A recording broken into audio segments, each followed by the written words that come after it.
Mi nombre es Diana Ibarra, soy psicoterapeuta, sexóloga y facilitadora de yoga sensible al trauma.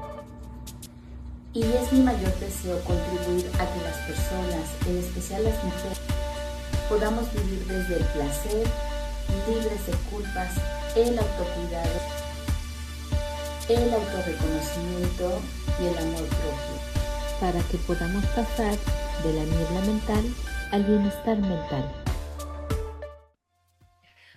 Hola, bienvenidas y bienvenidos al episodio de hoy, donde hablaremos de ser auténticas. Y para este tema tengo una invitada muy especial, a la que admiro enormemente y que además tengo el gusto y el honor de que sea una de mis maestras, con la que ahora y desde hace un rato estoy aprendiendo muchísimo, y espero que también tú puedas aprender mucho hoy con ella. Y con esta introducción, pues doy la bienvenida a la maestra Carmen Cuenca. Muy bienvenida, maestra. Gracias por estar aquí. Hola Diana, gracias por invitarme, por pensar en mí para este episodio de estos programas en YouTube que haces tan interesantes. Bueno, como bien has dicho, nos hemos conocido en un contexto de formación, de trauma y siempre me ha parecido pues muy bonita la energía que aportas, ¿no? En los grupos y con tus preguntas, con tus participaciones. Así que bueno, ahí vamos. Yo soy psicóloga clínica desde 1982, o sea, hace ahora 43 años y he estado a lo largo de la vida trabajando en consulta durante muchísimos años, dirigiendo un equipo clínico, pero eh, al principio desde los enfoques humanistas, gestáltico, análisis transaccional, dinámica relacional también, pero luego en los últimos 20 años he ido profundizando en el tema de trabajo con trauma, que ahora se ha puesto tan de moda, pero hace 20 años no era tan conocido. Y bueno, junto con mi compañero Mario Salvador hemos ido integrando los conocimientos que hemos ido aprendiendo a lo largo de la vida en esta nueva visión de la persona y del tratamiento de la persona, que es el trauma. Y hemos organizado una formación que llevamos ahora 14 promociones ya haciendo con muchísimo éxito. Hay muchísimas personas que nos siguen. Así que estamos encantados de resumir, digamos, nuestra vida profesional en este momento actual, ¿no? Donde podemos compartir todo este conocimiento. Sí, y vaya que sí, y no solo, yo agregaría, no solo es que han resumido un bagaje y una experiencia y tantos enfoques, sino como ustedes mismos, como tú misma nos explicaste en el primer módulo que tuve la oportunidad de empezar ya hace 2 años en esta formación, integran, ¿no? Han integrado su propio modelo, y yo por lo menos puedo decir que estoy encantada de estar acá, y que justo con toda la experiencia y el conocimiento que tienes, un poco lo que hablábamos antes, cuando pensé en invitarte, decía, ay, de todos los miles de temas que podría tocar con Carmen, ¿cuál, no? Porque, bueno, podríamos elegir muchos temas y con todos habría mucho como por dónde explorar. Pero elegí hablar de este tema de ser auténticas porque justo algo que tú me transmites y que he tenido oportunidad de mirar en estos años de aprendizaje contigo, es que eres una mujer muy auténtica, una persona muy auténtica. Y dije, bueno, pues qué mejor que hablar de este tema con ella y lo que esto significa. Y me gustaría, si estás de acuerdo, que empecemos por ahí. En tu experiencia personal y profesional, ¿qué dirías que para ti significa ser auténtica? Ujú. Bueno, para hacer honor al ser auténtica, diremos que justo nos hemos encontrado 5 minutos antes únicamente y he descubierto cuál iba a ser el tema del que vamos a hablar hoy, así que todo lo que diga va a ser pura autenticidad y- y lo que va surgiendo en el momento, ¿no? Si tengo que definir qué es ser auténtica, tendría que decir que ah, si nosotros entramos, estamos en contacto con nuestra historia, con quiénes somos, am, tenemos un conocimiento más o menos de quiénes somos y respetamos ese quienes somos en cuanto a, bueno, darnos, si es posible, una vida que responde a estas necesidades, ¿no? Pues de un bienestar mínimo y de un desarrollo de posibilidades, pues entonces vamos a fluir, vamos a ir fluyendo con lo que hacemos, ¿no? Y en ese contacto interno de quiénes somos, vamos a ir expresando esa autenticidad, ¿no? Pero bueno, esto se dice muy, muy pronto y no es a lo mejor tan, como tan fácil, ¿no? Yo he pensado muchas veces, ¿no? En cómo la vida que hemos tenido en nuestra infancia, la vida que nos han podido ofrecer nuestros padres, ha ido formándonos, ¿no? Ha ido ayudándonos a ser quienes somos, ¿no? En el sentido positivo y también en las limitaciones. Entonces, bueno, muchas veces los niños tienen que renunciar a esta espontaneidad, a esta creatividad, a esta autenticidad que tienen innata para irse adaptando a las expectativas que tienen de ellos, ¿no? Entonces, bueno, yo en realidad ha sido una suerte, aunque también tiene sus limitaciones en este sentido, pues por el momento social en que yo nací, hace ya muchísimos años, pues España estaba todavía recuperándose de una guerra civil, ¿no? Y las figuras parentales estaban muy ocupadas en la supervivencia, así que había poca atención emocional, hablo en general, ¿no? En mi época. Y esa poca atención, bueno, a veces, por lo menos en mi caso fue así, iba unida a un permiso para, bueno, haz un poco lo que quieras, ¿no? Vas un poco ahí sin guía, pero tampoco te estoy exigiendo que no seas quien eres. Y para mí eso es una suerte, al final ha acabado resultando una suerte, ¿no? Porque yo me recuerdo habiendo tenido mucho espacio para hacer lo que yo quisiera, para ser yo, pocas adaptaciones que hacer, ¿no? Así que, bueno, yo creo que ese contacto con esa am, espontaneidad o esa tendencia natural que tienen los niños, si podemos conservar parte de eso, nos lleva a tener una cierta dosis de autenticidad, ¿no?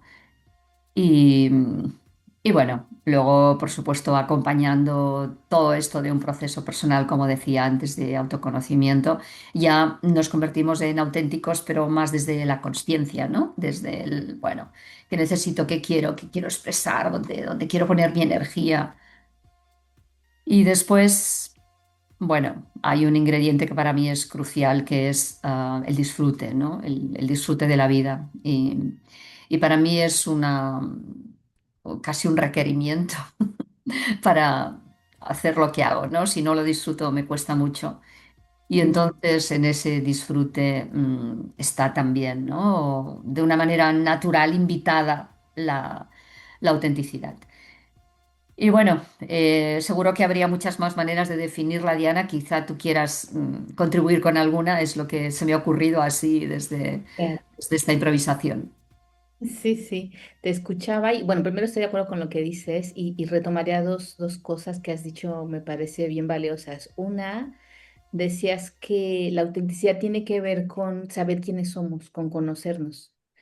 Y hablabas también, ¿no? De cómo en la infancia, en nuestra niñez, está mucho más presente esta cuestión natural de ser auténticas o auténticos y yo me remonto como a mi propia experiencia también, ¿no? Y lo que para mí puede significar ser auténtica. Y creo que tiene que ver justo con eso.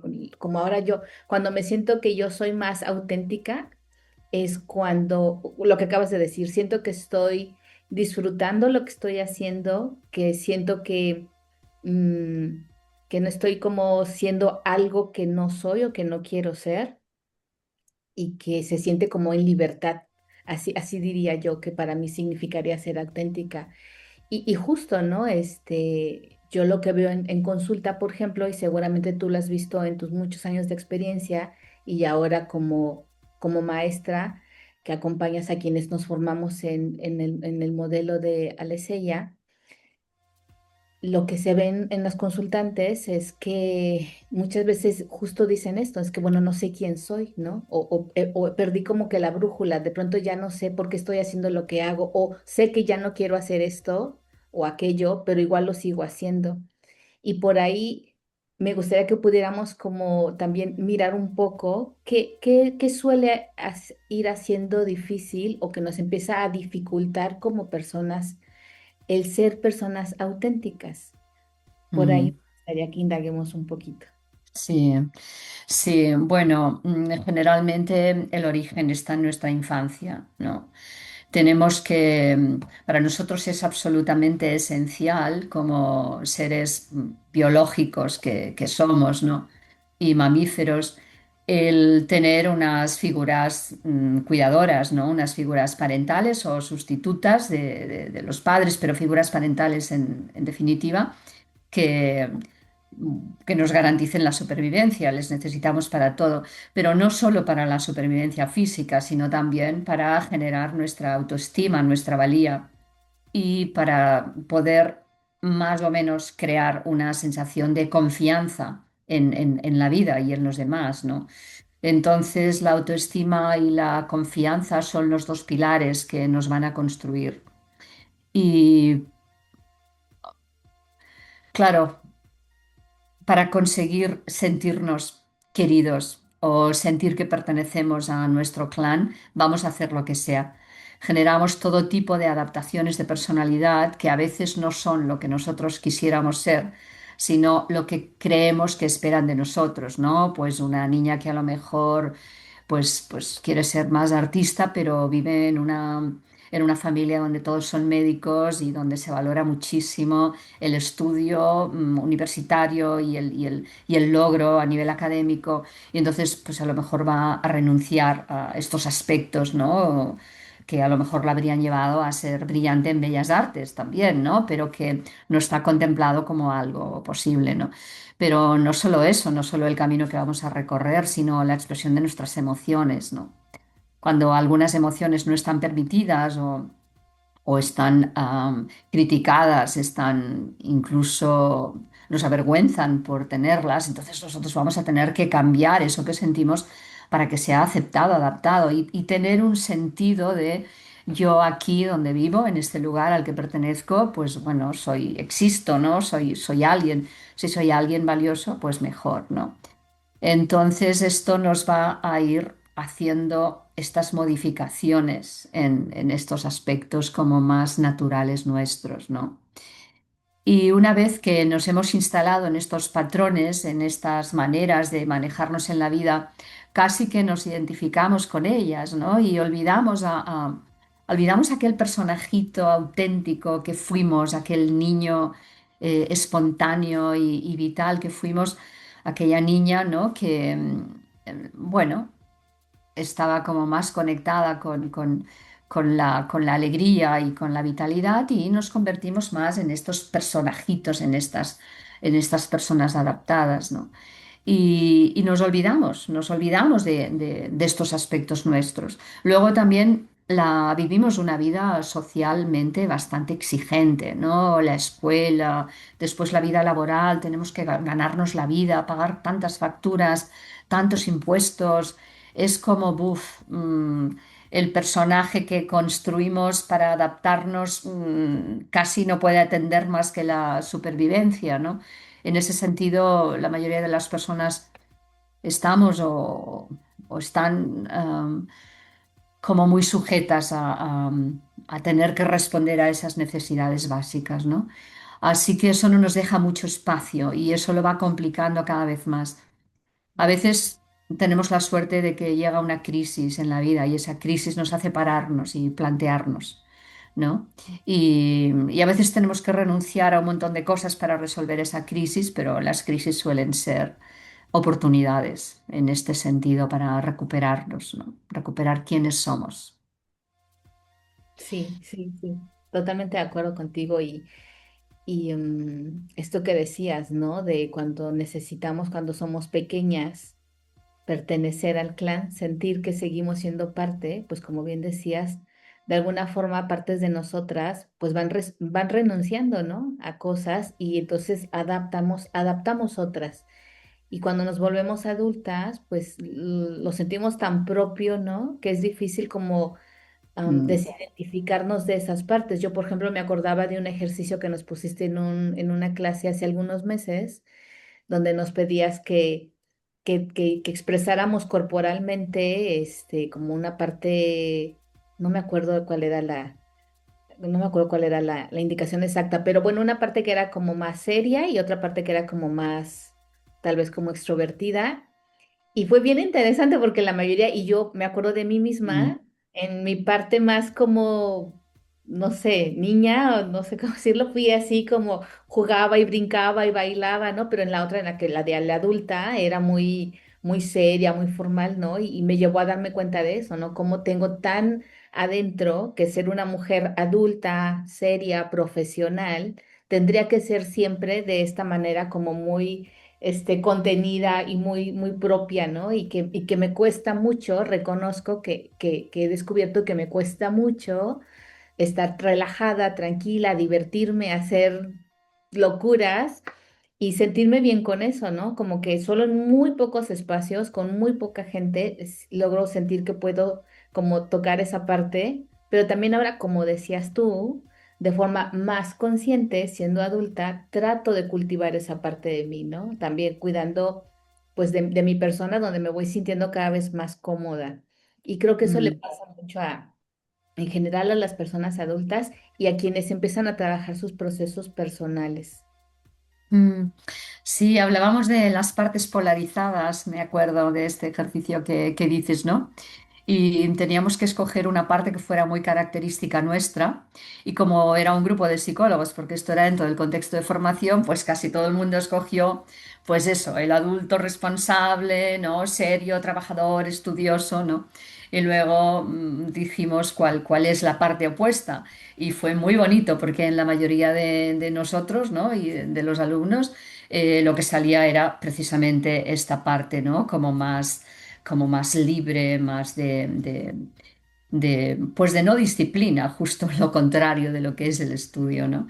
Y, y la toma de conciencia de cuánto tiempo dedicamos a una parte y cuánto tiempo dedicamos a la otra, ¿no? Sí que hizo que muchos de vosotros hicierais esta reflexión, ¿no? De decir, wow, pero estoy olvidando este aspecto de mí, ¿no? Tengo que darle más espacio. Sí. Sí, sí. Me estaba acordando también como Gabor Maté, él habla de la autenticidad versus la pertenencia, ¿no? Y él nos dice que si tiene que escoger un niño, siempre escogerá la pertenencia en vez de la autenticidad, porque la pertenencia está relacionada con la supervivencia, ¿no? Y luego yo diría, esto ya es cosecha mía, ¿no? Que conforme vamos avanzando en la vida, conforme vamos madurando, nos toca recuperar y poner como más importante la autenticidad, ¿no? Aunque eso implique la pérdida de algunos contextos sociales o de algunas creencias de que somos exitosos o de que somos valiosos, ¿no? Y la polaridad ahí iría hacia la autenticidad, ¿no?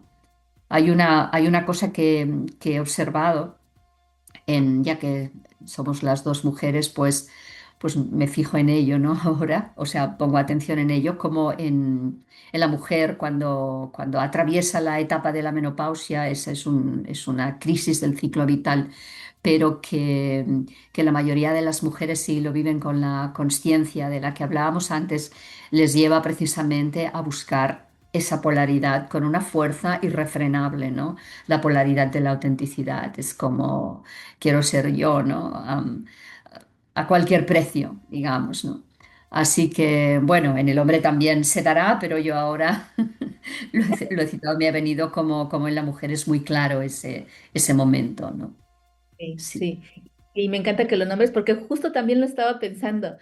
Y creo que ahí hay como un factor que favorece, ¿no? Hay cuestiones biológicas que nos suceden a las mujeres cuando empezamos a entrar en la perimenopausia y ya luego en la posmenopausia, pero justo eso, ¿no? O sea, a nivel biológico, lo que va pasando es que el cuerpo ya dice, ya no para los demás, ahora para ti. Ujú.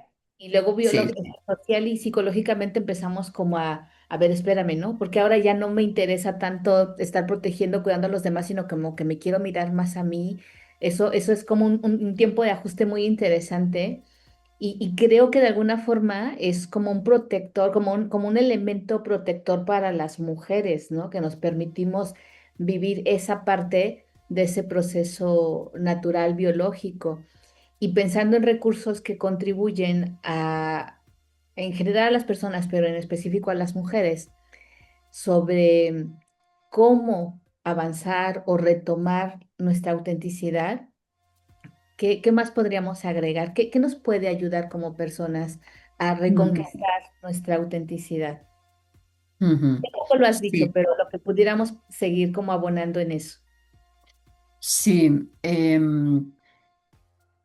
Este va a ser un proceso muy complicado si hemos tenido una infancia muy difícil y estamos muy alejados de nosotros mismos, ¿no? De nosotras mismas como personas.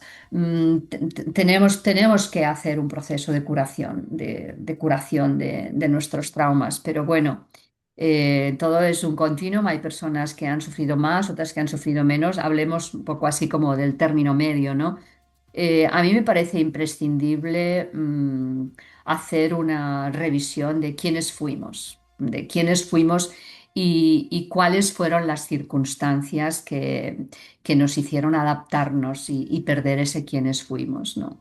Y eso lo vamos a hacer en un proceso de psicoterapia, pero también, bueno, lo podemos hacer en un contexto, ¿no? Si no queremos acudir a la psicoterapia pues en un contexto de autorreflexión, de lecturas, ¿no? Ahora justo a raíz de un curso que hice, recomendaron un libro que yo lo tenía comprado desde hacía montones de años sobre recuperar el niño interior de Bradshaw y bueno, como lo recomendaron en esta formación, pensé, "Ay, lo voy a leer y hay muchas cosas claro, han avanzado, ¿no? Con el tema del trauma y algunas cosas, pues las plantearía diferentes, ¿no? Pero es un libro que tiene todo un recorrido de cómo recuperar nuestro niño interior muy interesante. Y hay muchísimos libros que nos pueden ayudar. Esto lo digo porque si las personas que nos escuchan pues no tienen la posibilidad de acudir a terapia, pueden hacer esto y este libro incluso recomienda cómo hacerlo en grupos de amigos, ¿no? Cómo acompañarse en este proceso. Entonces, eso es algo que va a haber que hacer. Es que sin eso es difícil porque si no acogemos la historia que vivimos, si no acogemos las emociones que no fueron expresadas, si no damos a nuestro cuerpo la posibilidad de expresar lo que tuvo que callar, va a ser difícil que recuperemos la vitalidad, la energía, el fluir de la energía. Porque la energía está contenida en el cuerpo, está contenida a nivel emocional, mental, pero sobre todo a nivel biológico. Así que vamos a tener que hacer este proceso de ver quiénes fuimos y cómo tuvimos que adaptarnos y mirarnos desde hoy con compasión y con comprensión, ¿no? Ir valorando y validando todas las opciones que tomamos, todas las decisiones que tomamos, todas las transformaciones que hicimos para adaptarnos y ir acogiendo todo ese pasado. Y con eso se va a ir liberando nuestra energía, porque cuando hacemos eso, se libera quien nosotros realmente somos, ¿no? Una vez que dejamos de ocultar, una vez que perdemos el miedo a no ser aprobados por los demás, empieza a liberar quien realmente somos y empezamos a ser capaces de decir yo quiero esto, yo soy esto, ¿no? Así que, bueno, me gustaría tener un antídoto más rápido y más fácil, pero ese es el camino que yo conozco para recuperarnos, conseguir que brote en nosotros este ser que realmente somos, ¿no? Cuando hemos tenido la suerte de tener unas figuras parentales que han vivido en bienestar emocional, cultural, económico, y nos han podido acompañar desde el principio dándonos estos permisos, pues esto lo vamos a tener mucho más incorporado en nuestra vida cotidiana, ¿no? Y en el otro extremo, las personas que han sido tremendamente traumatizadas van a tener un largo camino que recorrer porque primero van a tener que aprender a sentirse seguras, ¿no? A sentir que el mundo no las está amenazando continuamente, no las está condenando continuamente. Y es un camino un poquito más largo y en el que realmente sí que creo que es importante estar acompañado. Sí. Sí, sí, Mm, es un camino largo para algunas personas más que otras, dependiendo de su bagaje de vida. Sin embargo, creo que también vale la pena decir que, valga la redundancia, vale la pena recorrer ese camino, que si bien no es corto, no es como una píldora mágica, ¿no? Que a veces la gente mm, llega a consulta con la esperanza o la expectativa de, ahorita en esta consulta vamos a resolver esto. Es como, sí, vamos a avanzar en ese camino, pero es un ujú, proceso que vale mucho la pena. Pero también es verdad lo que tú decías y me parece muy valioso también tenerlo en cuenta, que tal vez no todas las personas tienen las condiciones para poder ir a un proceso terapéutico, tal vez si quieren, pero no pueden. Pero de pronto, a lo mejor, buscar espacios donde puedas recibir el servicio, por ejemplo, en México, no sé, en España supongo que también hay organizaciones civiles, hay algunas instituciones de gobierno que dan estos servicios. Es mejor como un poquito a nada. ¿Verdad? Y si mm, sí tienes posibilidades de ir a un espacio privado y quieres trabajar en ello, pues siempre es es un buen camino, ¿no? Sumado a otros recursos como lo que tú nombrabas y retomaría lo que hablabas de mirarnos cada vez más compasivamente, que eso es también todo un trabajo que se dice fácil, pero también implica todo un proceso personal de ir construyendo y hablándonos de una forma cada vez más amable, más amorosa, más compasiva y eso ya en sí mismo, con mm. acompañamiento de otras personas profesionales o tuyo mismo, si lo puedes ir cultivando, pues es un buen camino también, un buen recurso para ir avanzando en esto de recuperar nuestra autenticidad. No sé si estás de acuerdo. Sí, sí, no, no solo estoy de acuerdo en que vale la pena, sino que me gustaría decir que es apasionante. Porque aunque uno puede encontrarse con dolor que está escondido, ¿no? Con sufrimiento que a lo mejor tenemos tapado, disociado, que tenemos escondido, el encuentro con ello desde esta mirada compasiva es es una aventura fascinante. O sea, no sé, yo puedo decir que durante todos los años de formación como terapeuta, que ha sido prácticamente toda la vida, estos encuentros residenciales entre profesionales con un maestro que nos hacía pues hurgar en lo más hondo de nuestro corazón, ¿no? Eran como viajes astrales, ¿no? Era como, wow, pero qué viaje, ¿no? Haber pasado juntos con este grupo de gente 4 o 5 días experimentando este encuentro, ¿no? Y claro, el encuentro con nosotros mismos siempre nos trae este júbilo, ¿no? Y la alegría del descubrimiento, la tranquilidad, la paz. Entonces, no solo vale la pena, sino que el camino, yo por lo menos lo he experimentado como interesantísimo, como qué misión más importante puede haber en la vida, ¿no? Que recuperarnos a nosotros mismos. Y luego cuando nos recuperamos a nosotros mismos es tanto lo que podemos aportar, porque somos como focos, como puntos de luz desde donde iluminamos a nuestro alrededor también, ¿no? Cuando nosotros desarrollamos esta mirada compasiva hacia nosotros mismos, esto se expande, se extiende, se convierte en mirada compasiva hacia los demás. Y bueno, yo tengo la visión siempre como una red de luz que va iluminando cada vez más, ¿no? De unos a otros, de unos a otros. Así que, bueno, definitivamente vale la pena. Sí. Que lo vale. Bueno, pues con esto podemos ir cerrando, si estás de acuerdo, y me gustaría, si quieres, despedirte de la audiencia que nos acompañe con alguna frase que tú quieras, con la que te quieras despedir. Bueno, como no me lo has dicho antes, la primera que me viene es el lema de nuestra formación, que es no hay loto sin lodo. Es un lema que hemos tomado prestado de Thich Nhat Hanh, que nos dice que para que florezcamos es necesario adentrarnos en nuestro fango, ¿no? En nuestras heridas. Y de esta manera florecemos bellamente como una flor de loto. Así que os dejo ahí ese mensaje para ayudaros a pensar en ese camino, ¿no? Para florecer como flores de loto y ser auténticas. Muchas gracias, gracias Carmen con esta frase tan hermosa. Te agradezco tu presencia, lo que has compartido y la hermosa mujer auténtica que eres y que hoy pues ha compartido con las personas que nos acompañan parte de tu experiencia y de tus reflexiones. Muchas gracias por haber estado aquí. Un placer, Diana, gracias a ti. Gracias. Y bueno, a ti que nos has acompañado, ya sea viendo o escuchando este episodio, muchas gracias por ser parte de este episodio, de este tema tan importante. Si sientes que le puede servir a otra persona, por favor, compártelo.